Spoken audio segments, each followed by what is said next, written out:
दंडवत प्रणाम क्यों करते हैं? अरे आप कितने बड़े भक्त हैं, वो सुग्रीव तो भगवान को भूल जाते। तो हनुमान जी ने कहा मैं भगवान का की याद करता हूं, ये भी भगवान की कृपा है, पर सुग्रीव के समान महान कौन होगा कि भगवान ही उनकी याद कर लेते हैं। तो जिनकी याद भगवान कर लेते हैं वो तो बहुत अच्छे हैं। कितनी बढ़िया बात है। उलट जाती है बात। एक माला जब जो करता है वो दूसरे को न करते देख के कहता है कुछ नहीं करता, तो सोता ही रहता है। कितनी अनोखी बात है कि हनुमान जी महाराज कहते हैं कि नाना धन्य है सुग्रीव कि प्रभु को याद बनी रही। सोनू ने कहा मैंने तो यही सुना था कि भगवान बड़े भूलने वाले, वाणी विशारणशील है, लेकिन धन्य है सुग्रीव की याद आ गई। तो याद तो लगा कि क्रोध में आई। और आपने कहा लक्ष्मण तुमने देखा सुग्रीव सुधि मोर विसारी, सुग्रीव ने भी मेरी याद भुला दिया। पावा राज कोश पुर नारी, उसे राज्य मिल गया, पुर मिल गया, धन मिल गया, पत्नी मिल गई, मुझे भूल गया। आश्चर्य से लक्ष्मण जी ने प्रभु की ओर देखा। प्रभु तो ऐसा कभी बोलते नहीं, क्या क्या मैंने किसी के लिए किया है ये तो कभी प्रभु को याद आता नहीं। और अब कह रहे हैं कि जब प्रभु ने नहीं कहा मैंने दिया, पाया, उसने पा लिया, मुझे भूल गया। पूछा तो आपको क्या उचित लगता है? और मुझे तो यही उचित लगता है कि जेहि सायक मारा मैं बाली, तेहि सर हतम मूढ़ का कांड। वाली को जिस बाण से मैंने मारा था उसी बाण से उस मूर्ख सुग्रीव का वध मैं करूंगा।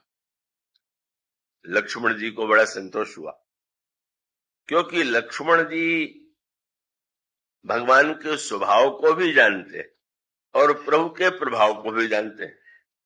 पर लक्ष्मण जी को लगता है कि जितने कम लोग भगवान का स्वभाव जाने उतने अच्छा। प्रभु का प्रभाव ही जानना इनके लिए ठीक है। क्यों? बोले प्रभाव जानेंगे तो डरेंगे और स्वभाव जान लेंगे तो निश्चिंत हो जाएंगे। इसलिए प्रभु जब कोई स्वभाव का परिचय दे तो लक्ष्मण जी को लगता है कि अब बड़ी चिंता की बात। अगर दूसरे लोग जान लेंगे कि इनका स्वभाव ऐसा है तो फिर तो क्या कह रहे हैं। इसलिए क्या आश्चर्य हुआ, कभी कभी ऐसा नाटक रामायण में हो गया कि जब प्रभु का काम लक्ष्मण जी ने और लक्ष्मण जी का काम प्रभु ने किया। तो समुद्र के किनारे यही हुआ। लक्ष्मण का कहना था समुद्र सुखा दीजिए, विभीषण कह रहे थे समुद्र से प्रार्थना कीजिए, और भगवान राम ने अपने स्वभाव का परिचय दिया। वो जानते थे कि प्रार्थना करने से, अनशन करने से समुद्र बिल्कुल नहीं मानेगा, पर स्वभाव का इतना कोमल है, इतना उदार है कि सोचने लगे कि विभीषण लंका से आए हैं, रावण के भाई हैं, मैं अगर उनकी बात नहीं मानूंगा तो उनको लगेगा कि प्रभु मुझ पर विश्वास नहीं करते, इनके हृदय में ये ना आने पावे। इसलिए प्रभु ने कहा कि बस ठीक है, ऐसे तुम कहे जैसा कह रहे हो वैसे करूंगा। क्या ये था प्रभु का स्वभाव। लक्ष्मण जी ने प्रभाव किया दिलाया। महाराज अरे ये प्रार्थना, अनशन, दैववाद, ये सब तो आलसी निकम्मे लोगों के लिए है। आपके पास बाण है, धनुष पर बाण चढ़ाइए और समुद्र को सुखा दीजिए। सोखिय सिंधु करिय मन रोसा, कादर मन कर एक धारा, दैव दैव आलसी पुकारा। भगवान हंसने लगे। जब लक्ष्मण जी ने पुरुषार्थ की बात कही, दैव का खंडन किया तो हंस रहे, और प्रभु ने यही कहा कि ऐसा ही करो। ठीक है। सुग्रीव ने, लक्ष्मण जी ने कहा कि महाराज इस समय सूरता की आवश्यकता है, युद्ध में सूरता चाहिए कि आप अनशन करने बैठ रहे हैं। तो प्रभु ने मुस्कुरा करके कहा लक्ष्मण धर्म रथ के तो दो पहिए, शौर्य और धैर्य, सौरज धीरज तेहि रथ चाका। तो तुम मुझसे यही तो कह रहे हो कि मुझे शौर्य को स्वीकार करना चाहिए, तो मैं भी तुमसे कहूंगा कि दूसरा पहिया तुम संभालो।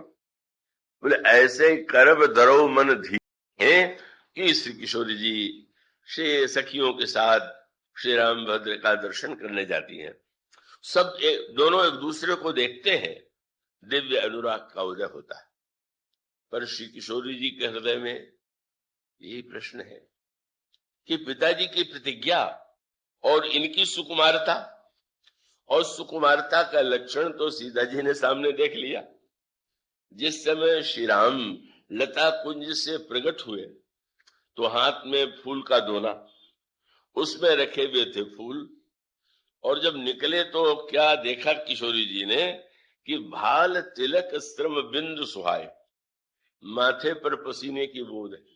सोचने लगी जिसको फूल का दोना उठाने में पसीना आ जाए, फूल तोड़ने में पसीना आ जाए, वो धनुष को क्या उठावेगा, धनुष को क्या तोड़ेगा। बात तो तर्क संगत थी। अब क्या करे, मन में प्रेम तो है श्री राम को पाने का, और उधर फूल का दोना उठाने में और पुष्प केवल तोड़ने में पसीना है, क्या उपाय करें। तो फिर गई भवानी भवन बहुरी। अब फिर देवी के पास चले। मानो लगा कि देवी बोली तो नहीं, पर उनका तात्पर्य था कि तुम्हारे अनुरूप पति तुम ही खोज लो, मैं उसको दे दूंगी कि तुम ये चाहती हो। और जब मिल गए तो पहुंच गई मां के मंदिर में। उस समय जो उन्होंने स्तुति किया, वह स्तुति बड़े अनोखे शब्दों से बनी हुई है। शब्द ये है कि ये माना जाता है कि महाशक्ति जो है वही संसार का निर्माण करती है, वही पालन करती है और वही संहार करती है।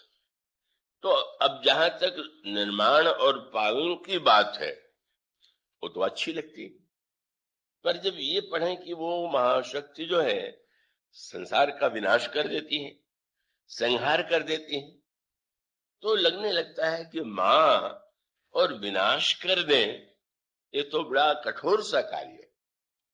और बार बार शास्त्रों ने यही कहा, वही बनाती हैं, वही पालन करती हैं और वही संहार करती हैं। चाहे वो श्री सीता जी को महाशक्ति कहा गया हो, चाहे पार्वती जी को कहा गया, यही कहा गया कि वही बनाती हैं जो सृजत जग पालत हरत रुख पाई कृपा निधानी। अब वहां पर थोड़ा शब्द का आनंद ये है, मैं आशा करता हूं कि उसको उस दृष्टि से आप सुने समझेंगे कि सीता जी स्तुति कर रही हैं, जय जय गिरिवर राज किशोरी, हे गिरिराज हिमालय की पुत्री आपकी जय हो। जय महेश मुख चंद्र चकोरी, हे शिव के मुख चंद्र की चकोरी आपकी जय हो। जय गज बदन हड़ानन माता, आप गणेश जी और स्वामी कार्तिक की माता हैं, आपकी जय हो। और वहां एक जो पंक्ति है उस पर ध्यान दीजिए। किशोरी जी कह सकती थी कि संसार का निर्माण, पालन और विनाश आप ही बनाती हैं, आप ही पालन करती हैं, आप ही विनाश करती हैं। तो सुनने वाले को अच्छा नहीं लगेगा। जीवन सबको प्रिय लगता है, जीवन का में जो जीवन के सुख है पाना अच्छा लगता है, पर मृत्यु तो व्यक्ति को अच्छी नहीं लगती। मृत्यु से तो व्यक्ति बड़ा घबराता है। मानो सीता जी ने जो शब्द चुना वो थोड़ा हिंदी शब्द का एक विशेष आनंद है। और शब्द आपने पढ़ा होगा, उसमें कहती हैं भव भव विभव पराभव कारिणी, हे देवी आप ही भव की भव है, संसार को जन्म देने वाली। फिर पालन की जगह पर विभव शब्द का प्रयोग किया गया, भव भव विभव, विभव भी पालन नहीं, विभव आप ही, और संहार के लिए विनाश नहीं, पराभव। अब इसमें ध्यान देने की बात यह है कि भव भव विभव पराभव कारिणी। मानो अगर कोई देवी पार्वती से पूछ दे कि देवी आप भव को भव बनाती हैं, जन्म देती है, भी ठीक, विभव दे और बड़ी अच्छी बात है, पर ये पराभव। और तब देवी पार्वती कहेंगी कि तुम्हें लगता है कि तीनों अलग है, पर तीनों में ही तो भव है, तीनों में जो भव है हमारे शंकर ही तो तीनों में, चाहे वो विभव हो, चाहे भव हो, चाहे पराभव हो। मानो एक ही शब्द, भव भी वही, विभव भी वही, पराभव भी वही।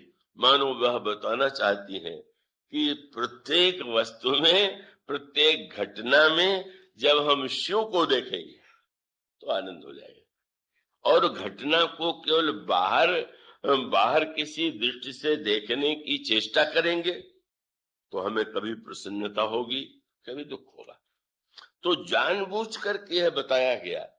जब यह कहा गया कि भव माने संसार और भव माने शंकर, तो इसका अर्थ है कि भव का अर्थ अगर केवल संसार है तो संसार तो सचमुच बड़े विचित्र से विचित्र रूपों में हमारे आपके जीवन में आता है। पर अगर हम यह किसी तरह से ये धारणा एक दिन में नहीं बन जाती, मंच पर उसको कह देना सरल है, तो इसका अर्थ है कि एक स्थिति ऐसी आती है कि प्रत्येक क्रिया में शिव ही दिखाई देते हैं, शंकर ही दिखाई देते हैं। मानो इसका अर्थ ये है, इसका तात्पर्य है कि वह संसार जब तक हम संसार के रूप में देखेंगे तब तक वो दुख सुख का चक्र बना रहेगा। और जब उस संसार में हमको लगेगा नहीं ये तो शिव है, बस शिव का दर्शन सर्वत्र होने लगे, तब मानो यह जीवन की ऐसी स्थिति है कि जहां पर पहुंच करके यह संसार न तो दुख रूप लगता है, न अकल्याणकारी रहता है। मैंने पत्रिका में गोस्वामी जी ने कहा, अनविचार रमणीय सदा संसार भयंकर भारी। बड़ा दुखदाई है, लेकिन सम संतोष दया विवेक ते व्यवहारी सुखकारी। अगर हम उस रूप में पहचान लें, इस कथा में भगवान शिव के चरित्र में जो एक संकेत मिलता है कितना सुंदर है। और संकेत यही है कि भगवान शंकर बड़ी कठिनाई से विवाह करने के लिए प्रस्तुत हो जाते हैं।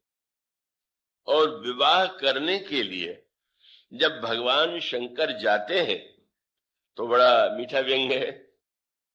अब उसमें तो सारे देवता सम्मिलित हैं, भगवान विष्णु भी आए हैं, ब्रह्मा भी आए हुए हैं, इंद्र भी आए हुए हैं, और सारे देवताओं का ठाट बाट, उनका ऐश्वर्य देखने योग्य है। जब वो सारा समाज एकत्र हुआ और दूसरी ओर शंकर जी के सारे गण, और गण भी कैसे, किसी का एक मुख, किसी का मुख ही नहीं, किसी का 1000 मुख, किसी का पैर नहीं, किसी का सिर नहीं, किसकी भुजा नहीं।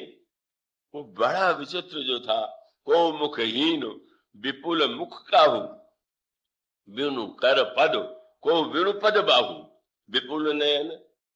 कई लोगों के, कई गणों के बहुत से नेत्र है, कोई नयन भी ना, अंधे भी है। जो ये दृश्य, कोई मोटा, कोई दुबला, कोई अंधा, कोई आंख वाला, जब ये दृश्य देखा विष्णु भगवान ने तो मुस्कुराने लगे। पहले तो देवताओं की स्त्रियों को हंसी आ गई, वो भी आई थी, कहने कि भाई इस दूल्हे के योग्य तो पत्नी संसार में कहीं है नहीं, बड़ा अद्भुत दूल्हा है। और तब विष्णु भगवान ने, विवाह में एक आनंद व्यंग विनोद का भी होता है। विनोद अगर प्रमोद और आनंद को बढ़ावे तो बहुत अच्छा है, और विनोद झगड़ा करा दे तो फिर बहुत ही बुरा। तो विवाह का प्रारंभ में तो भगवान विष्णु ने हंसी किसे किया। भगवान विष्णु ने कहा, ये सब लोग मिलजुल के मत चलो, अपना समाज अलग अलग करके चलो। क्यों? बोले बर अनुहार बरात न भाई, और हंसी करइयो पर पुर जाई। बड़ी दुर्दशा होगी, सब हंसेंगे, इसलिए बिलग बिलग हो ही चलो। सब लोग जरा अलग अलग होकर के चलो। निज निज से समाज व्यंग किया, और शंकर जी को ये नहीं लगा कि मेरा हंसी उड़ा रहे, बहुत आनंद लिया।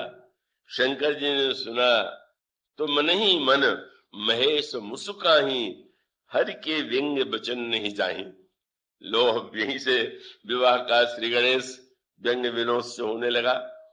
और तब आपने सिंह प्रेर सकल गण ठहरे, सारे गणों से कहा अच्छा भाई तुम हमारे पास आओ। और फिर जब बारात चली तो बारात तो अलग अलग है, जब अलग अलग है और तो उसमें सबसे जो उत्साह है वो तो बालकों के मन में है। विवाह बारात का आनंद तो सभी लेते हैं, पर बच्चों को तो ये इच्छा होती है कि जरा बारात कैसी है, दूल्हा कैसा है और ठाट बाट कैसा है। तो सबसे पहले आगे निकल करके दूल्हे को देखें तो जिस दूल्हे के लिए हमारी सुकुमारी पार्वती ने इतनी तपस्या किया, कैसा है वो दूल्हा। जिस समय प्रारंभ में देखा ब्रह्मा को, कहीं यही तो नहीं है, तो ब्रह्मा ने मुस्कुरा करके नहीं दूल्हा पीछे। पीछे गए तो विष्णु भगवान, संजोग ऐसा कि पीला वस्त्र पहने हुए हैं, रत्न मणि माणिक आभूषण से जटित है। बोले विश्वास हो गया दूल्हा दूल्हा बिल्कुल यही। दूल्हे का कपड़ा भी पहने हुए है, ऐसा ऐश्वर्य भी बहुत अच्छे वर के लिए हमारी पार्वती ने तपस्या किया। पर जब विष्णु भगवान ने कहा दूल्हा और पीछे, और सचमुच दूल्हे को जो देख लिया तो वो समझ लगा शिव समाज जब देखने लागे बिडर ही चले वाहन सब भागे। डर के मारे बच्चे भागे, जितने घोड़े हाथी सबके डर के मारे भाग खड़े हुए, मानो यह कल्पना नहीं थी। ब्रह्मा को देख करके जन्म, विष्णु को देख करके पालन, पर शिव तो कहते हैं संहार के देवता है। वो प्रलय के देवता, संहार के देवता, उन्हें देख करके कपकपी छूट गई और सब आकर के घबराए हुए जब घरों में बैठे तो उस समय माताओं ने कहा क्या हो गया, कैसी है बारात, कैसा है दूल्हा। तो उन्होंने यही कहा कि दो तीन बात समझ लो। क्या? बोले वो बारात नहीं है, यमराज की सेना।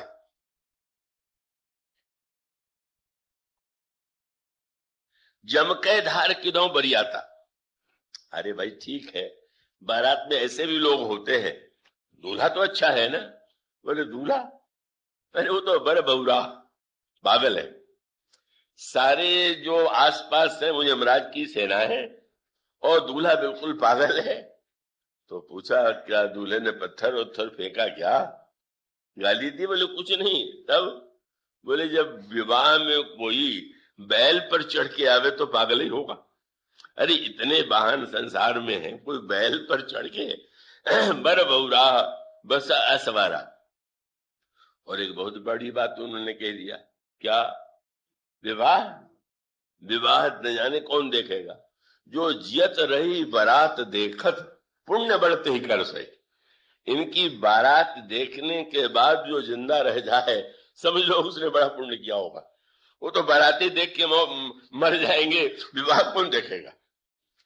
पर बहुत मीठा वाक्य कहा गया, समुझ महेश समाज सब जननी जनक मुस्कान। माताएं मुस्कुराने लगी, पिता हंसने लगे। शास्त्रों में उन्होंने पढ़ा था शंकर जी का रूप क्या है, शंकर जी का वेश क्या है। पर भाई हंस हंस हंस हंस करके उन्होंने बच्चों को समझाया, अरे तुम्हें पता नहीं।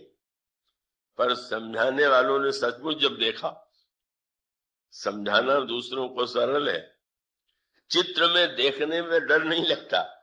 चित्र में चाहे शेषनाग को देख लीजिए, चाहे बाघ शेर को देख लीजिए, कोई डर थोड़ी लगता। पर एक शेर सामने आ जाए तब क्या दशा होगी। मानो संकेत ये था कि जिन माताओं ने बच्चों को समझाने की चेष्टा किया, जब उन्होंने शिव को देख लिया, बड़े आनंद से दूल्हे का स्वागत करने के लिए सोने का थाल का दीपक जला करके और मैना जी सखियों के साथ गीत गाते हुए दूल्हे का परिछन करने आई। परिछन चली हरही हरसानी, प्रसन्न होकर के शिव का परिछन करने चली। समझ के आई, पता लगाया दूल्हे का नाम क्या है। बोले शिव, शंकर है। वाह वाह, कितना सुंदर नाम। पर जब जाकर के देखा तो कहा कि कौन कहता था कि इसका नाम शिव है, इसका नाम, बोले विकट बेश रुद्र ही जब देख, ये शिव है कि रुद्र है, इतना भयावना।